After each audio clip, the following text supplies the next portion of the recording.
Hello and welcome back to the channel. So recently आप में से काफ़ी लोगों के ये मैसेजेस मुझे आए कि भाई आप फ्रांस कैसे गए हो और हमें भी थोड़ा बहुत गाइड कर दो कि हम भी कैसे आ सकते हैं। एंड देन मैंने अपने इंस्टाग्राम पे एक क्वेश्चन पूछा आप लोगों से कि आप लोग कौन से वीज़ा के बारे में जानना चाहते हो और एक्चुअली क्या क्या जानना चाहते हो। एंड काफ़ी सारे लोगों के ये मैसेजेस आए कि भाई हमें स्टूडेंट वीज़ा के ऊपर गाइड कर दो और थोड़ा स्कॉलरशिप का बता दो कि फ्रांस में स्टडीज़ का क्या सीन है। तो उसी के ऊपर आज की ये पूरी वीडियो होने वाली है। एंड इस वीडियो में मैं आपको step by step A to Z सारा प्रोसीजर बता दूंगा रफली। एंड देन मैं आपको सारे लिंक्स बता दूंगा जहां से आप फर्दर इंफॉर्मेशन ले सकते हो, या फिर अगर आपके स्पेसिफिक क्वेश्चंस हों या ड्यूरिंग द प्रोसेस आप कहीं पे फंस जाते हो तो वहाँ से निकलने के लिए आपको कोई गाइडेंस चाहिए हो तो कहाँ से ले सकते हो, ये सब मैं आज की वीडियो में कवर करने वाला हूँ। तो सबसे पहले क्वेश्चन ये आता है कि वाई फ्रांस।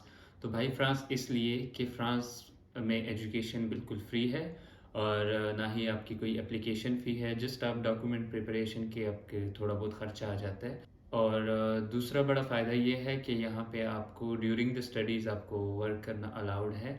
एंड आप काम कर सकते हो। यहाँ पे एम्प्लॉयर जो हैं वो स्टूडेंट्स को भी जॉब देना प्रेफर करते हैं कि पार्ट टाइम में हमारे पास स्टूडेंट काम करे। आई थिंक उनको इससे कुछ फ़ायदा होता है, दैट्स वाई। सो गाइज, अगर आप सीरियसली अप्लाई करना चाह रहे हो फ्रांस के लिए तो सबसे पहले आप तीन मेन डॉक्यूमेंट्स तैयार कर लो। सबसे पहले तो आप इंग्लिश प्रोफिशेंसी सर्टिफिकेट अपनी यूनिवर्सिटी से डिमांड कर लो।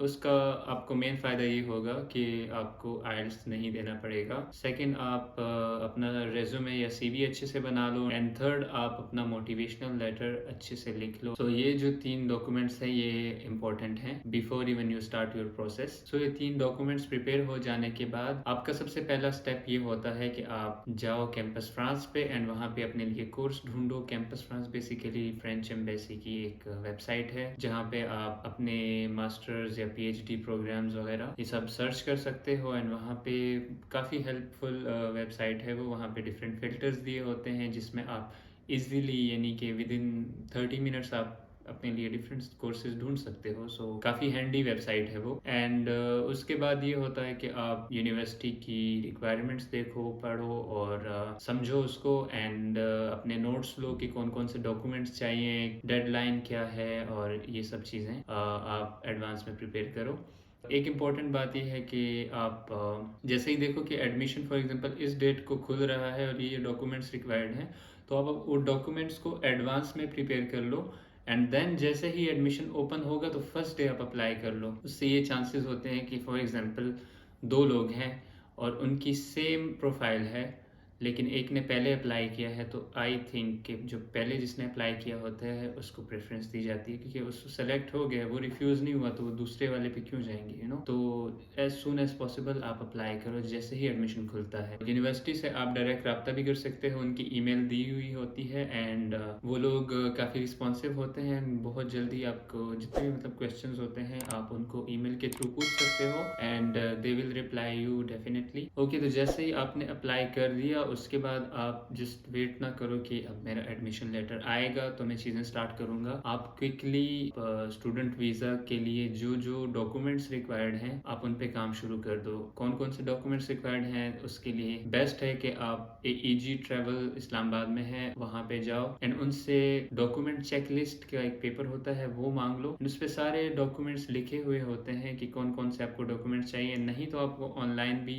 मिल जाते हैं कि ये डॉक्यूमेंट्स आपको रिक्वायर्ड हैं। तो अब आपके पास जब चेकलिस्ट आ गई कि ये डॉक्यूमेंट्स आपको वीज़ा के लिए चाहिए तो आप उन डॉक्यूमेंट्स पे काम शुरू करो एंड प्रिपेयर कर लो। सो रिक्वायर्ड डॉक्यूमेंट्स में सबसे इम्पोर्टेंट जो डॉक्यूमेंट होता है वो होता है bank statement. And bank statement कितना होना चाहिए, तो रफली आपके पास 615 यूरोस पर मंथ के हिसाब से होने चाहिए। एंड फ्रांस की जो एम्बेसी है वो बेसिकली एक साल का आपका बैंक स्टेटमेंट मांगती है। पाकिस्तानी रुपीज में अगर आप कन्वर्ट करें तो अराउंड 17 to 30 लाख रुपीस आपके अकाउंट में होने चाहिए। और उससे भी इम्पोर्टेंट पॉइंट ये है कि ये अमाउंट आपके बैंक में 6 महीने पुरानी होनी चाहिए, क्योंकि अगर पुरानी नहीं होगी तो फिर उनको डाउट हो जाता है कि आपने तो जस्ट बैंक शो करना है और वहां जाके, यानी कि ये पैसे आपके नहीं है या शायद आपने उधार लिए हैं, जो भी है, बट ये एक उनकी रिक्वायरमेंट है और उनकी जो रिक्वायरमेंट है उनको आपको पूरा करना पड़ता है अगर आपको वीजा चाहिए। तो आपका अकाउंट और अकाउंट में रखी हुई अमाउंट 6 महीने पुरानी होना बहुत जरूरी है, एक तरह से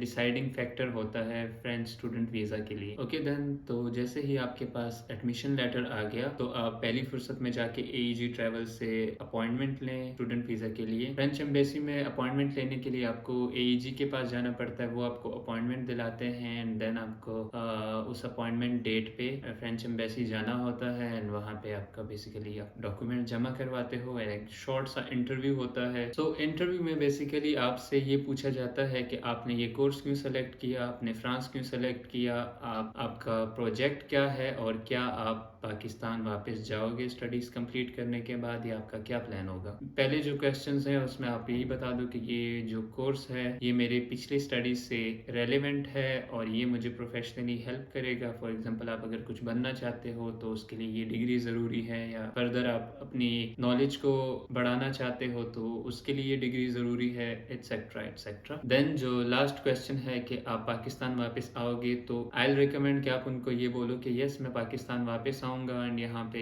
मेरा फलाना डिमकाना प्रोजेक्ट है एंड उस पर काम करूँगा वगैरह। एंड उसके लिए इट्स बेटर कि आप डॉक्यूमेंट्स में उसके लिए एक सबूत ऐसा दे दो कि फॉर एग्जांपल मेरी ये प्रॉपर्टी है, मैं पाकिस्तान वापस आऊँगा, या मेरी फैमिली है यहाँ पे, मैं इसके लिए आऊँगा। कोई भी इस तरह से आप अगर सबूत दे दे तो आपकी एप्लीकेशन स्ट्रांग हो जाती है एंड उनको समझने में आसानी हो जाती है कि वाकई ये बंदा सब कुछ छोड़ के नहीं जा रहा है, ये वापस आएगा, इसकी ये चीज़ें हैं यहाँ पे। सो एज आई सेड कि वीडियो के एंड पे मैं आप लोगों को कुछ लिंक्स एंड सोर्सेज प्रोवाइड करूंगा जिससे आपको फर्दर हेल्प मिल जाएगी। तो अगर वीडियो को देखने के बाद भी आप लोगों के कुछ क्वेश्चंस हों तो आप कमेंट्स में ज़रूर पूछो and I will try to answer each and every one. तो दूसरा, पाकिस्तानी स्टूडेंट्स इन फ्रांस के नाम से फेसबुक पे एक ग्रुप है जहाँ पे आप जाके क्वेश्चंस पूछ सकते हो, तो आप वो ग्रुप को ज्वाइन कर लो एंड वहाँ पे सारे जो स्टूडेंट्स हैं वो फ्रांस में स्टडीज कर रहे हैं और वहाँ पे आपको आंसर्स भी कर रहे होते हैं कि अगर कोई नया बंदा है और उसको कुछ समझने में मुश्किल हो रही है तो वो हेल्प कर देते हैं, कमेंट्स कर देते हैं आपकी पोस्ट पे एंड वहाँ से काफ़ी हेल्प मिल जाती है आपको। एंड ज़्यादातर वही स्टूडेंट्स उसी ग्रुप से सीख के अप्लाई करके यहाँ तक आए हुए हैं, बहुत ही हेल्पफुल ग्रुप है वो। एंड यहाँ पे मैं आपको एक टिप देना चाहूँगा कि जब आप वो ग्रुप ज्वाइन कर लो तो वहाँ पे आप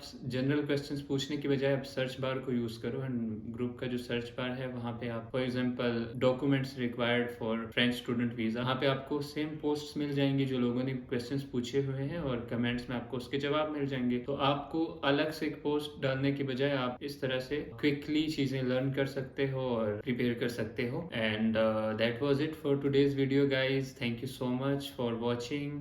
वीडियो को लाइक कर दें और सब्सक्राइब कर दें एंड अगर कोई क्वेश्चंस हों या किसी टॉपिक पे आपको वीडियो चाहिए हो तो कमेंट्स में ज़रूर बताया करें। अल्लाह हाफिज़।